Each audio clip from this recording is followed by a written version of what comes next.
Bisik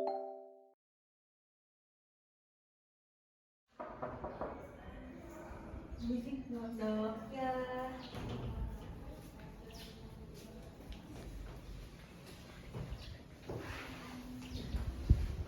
Lagi Bu, apakah ada yang bisa saya bantu? Jadi dokter yang mau baca anak saya mau tahu untuk tinggi badan sama berat badan. Begitu.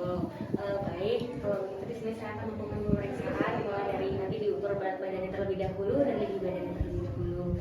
Nah, nanti di sini pemeriksaannya itu bertujuan untuk menilai apakah anak ini sendiri itu memiliki status gizi yang normal atau di bawah atau kelebihan ya Bu ya. Dan untuk mengetahui masa indeks dari tubuh anak itu sendiri. Mungkin nanti saya akan bawa ke timbangan dan Bapak dulu bersedia. Bersedia. Baik.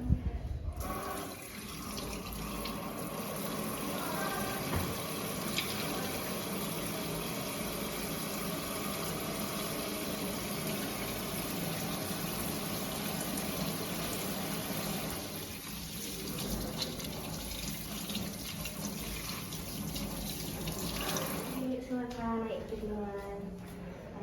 Adik lihat ke depan. Baik, sini saya akan melihat berat badan adiknya sendiri. Baik, sudah tercatat berat badannya 31 kg. Adik bisa turun. Dan saya akan memastikan timbangan kembali ke 0. Adik silakan di sini.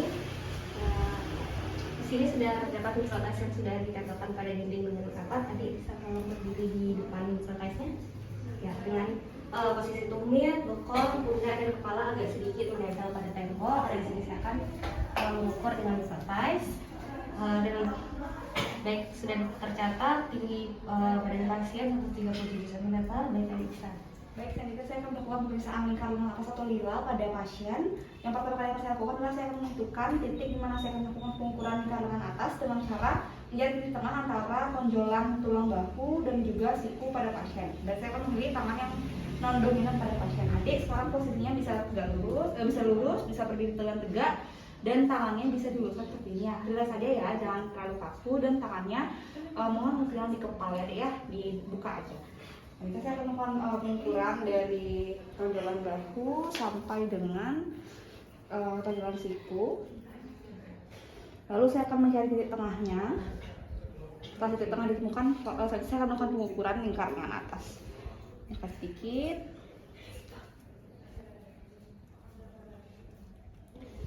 Baik, setelah ditemukan, saya akan melakukan pencatatan pada bagian lingkar lengan atas di pengukuran pertama dan akan saya lakukan pengukuran kedua.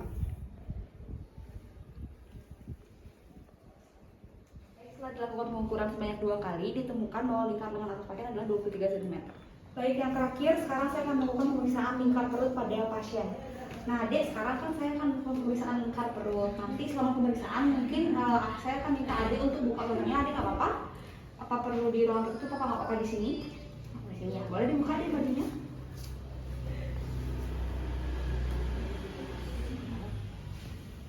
Baik, setelah itu, setelah pasien sudah pastikan sudah membuka baju, selanjutnya saya akan melakukan pengukuran pada perut pasien yang paling menonjol. Nah, Adik, nanti selama saya ukur jangan diatur nafasnya ya, biasain aja, relax aja. Nanti saya setelah selesai melakukan pengukuran baru Adik boleh seperti biasa lagi Adik ya. Bisa tegak, relax, tenang aja. Saya akan melakukan pengukuran perutnya Adik aja ya. Saya akan melakukan pengukuran pada perut pasien yang paling menonjol.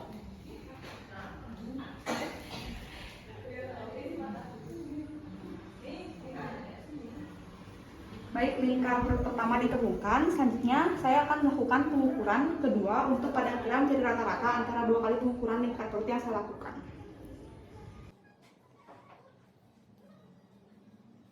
Pada titik yang sama yaitu di tonjolan perut yang paling menonjol pada pasien. Jadi permisi Adik ya.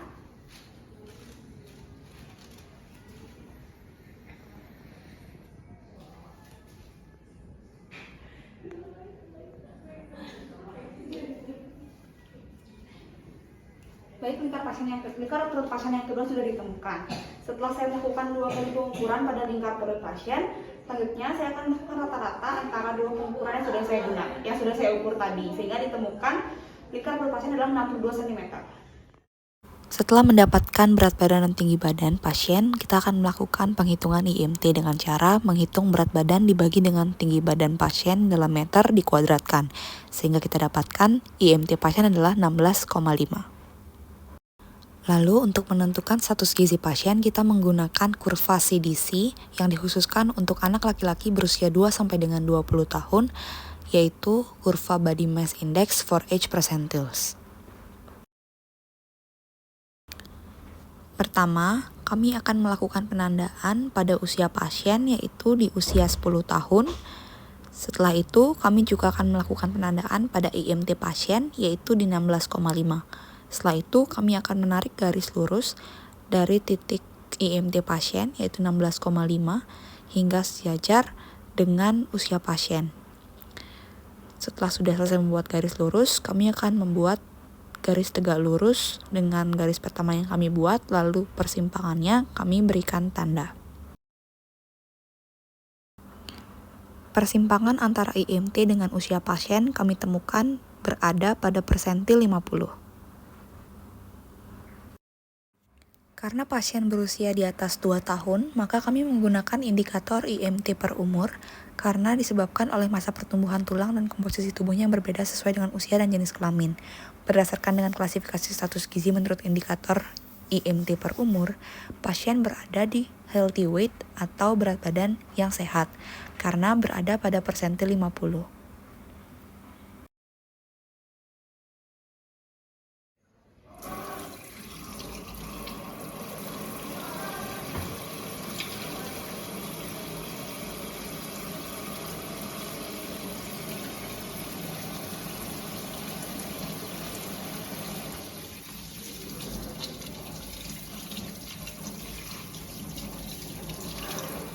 Baik Ibu, dari hasil tadi pengukuran berat badan dan juga tinggi badan dari anak Ibu sudah dirata-ratakan dan didapatkan di situ untuk indeks massa tubuh anak Ibu sendiri itu 21 yang sudah saya masukkan juga ke kurva CDC yaitu kurva IMT terhadap umur di mana umur anak Ibu di sini 10 tahun Bu ya.